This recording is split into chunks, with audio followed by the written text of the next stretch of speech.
کرنا ہے۔ مسکین کہتے ہیں غریب انسان کو، ٹھیک ہے، مسکین کہتے ہیں غریب انسان کو، ایسا انسان جو جتنا کماتا ہو اس میں اس کا بنیادی روزی روٹی جس کو کہتے ہیں اتنی کم ہو جس میں بنیادی زندگی گزارنا مشکل ہو۔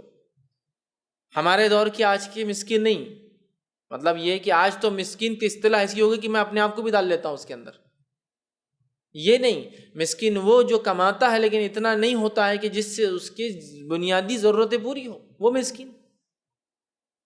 سمجھ رہے ہیں بات کو؟ لیکن آج ہمارا حال یہ کہ ہم نے بنیادی ضرورتوں کو اتنا بڑا کر لیا ہے کہ کوئی بھی انسان مسکینی سے باہر ہی نہیں نکل سک رہا ہے، ہر کوئی غریبی ہے۔ سمجھ رہے ہیں بات کو؟ تو مسکین، غریبوں کا حق دو، یاد رکھیے، اور غربت کے پیمانے ملک اور سماج کے اعتبار سے بدلتے بھی ہے، یاد رکھیے، غربت کے پیمانے ملک اور سماج کے اعتبار سے بدلتے بھی، اس بات کو بھی آپ ذہن میں رکھیں۔ جیسے مثال کے طور پر اگر آپ یہ کہیں کہ میں سعودی عرب میں کسی کو صدقہ دینا چاہتا ہوں تو ہو سکتا ہے صدقہ لینے والا کار میں آئے، اس لیے کہ کار ایک طرح سے وہاں پیر ہے، کار نہیں ہے تو انسان زندگی بھی نہیں گزار سکتا۔ سمجھ رہے ہیں بات کو؟ سمجھ رہے ہیں بات کو؟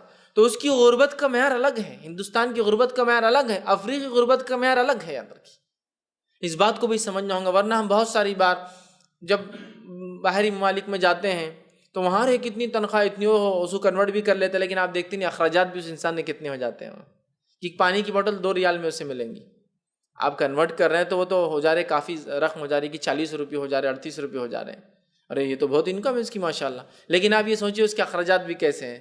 تو یہاں مسکینی جس کو کہیں گے ہر سماج کے اعتبار سے بدلتے جائیں گے، اس کے پیمانے بدلتے جائیں گے، لیکن اس کا عام معنی یہ ہوگا کہ ایسا انسان جو اتنا نہیں کما پاتا جس میں بنیادی ضرورتیں اپنی پوری کر سکے۔ سمجھ رہے ہیں بات کو؟ اور بنیادی ضرورت پوری کرنے کے لیے مختلف ممالک میں مختلف رقمیں درکار ہوتی ہیں۔ بنیادی ضرورت سمجھ رہے، کھانے کو مل جائے پیٹ بھر کر، کپڑے اچھے پہننے کو مل جائے، اور چھت ہو، ایک گھر ہو اپنا، ضروری نہیں کہ خود کا ہو، کرائے کا ہو، لیکن ایک چھت ہو جس کا پیسہ وہ ادا کر سکے کرائے سے اگر رہتا ہے تو۔ یہ بنیادی ضرورت ہوتی ہے کہ انسان کی اگر یہ پوری ہو جا رہی ہے تو پھر تو ٹھیک ہے، ورنہ وہ مسکین ہے، اس کی مدد کیجیے۔ ایسے رشتہ داروں میں پہلے ڈیٹیکٹ کیجیے کون ہے آپ کے، ان کا پہلے حق ہے۔ تو مسکین میں سب سے پہلے مطلب جس کو مالی حق دینا ہے سب سے پہلے وہ رشتہ دار ہے، رشتہ دار میں کوئی مسکین ہو تو اور اس کا حق زیادہ ہو جاتا ہے۔ والمسکین، اور مسکینوں غریبوں کا حق دو، وابن السبیل، اور مسافروں کا حق دو۔ ابھی معاملہ تو یہ ہے کہ رشتہ داروں کے حق ہمیں نہیں سمجھ میں آتا تو اب یہ مسکین بھی آ گئے اور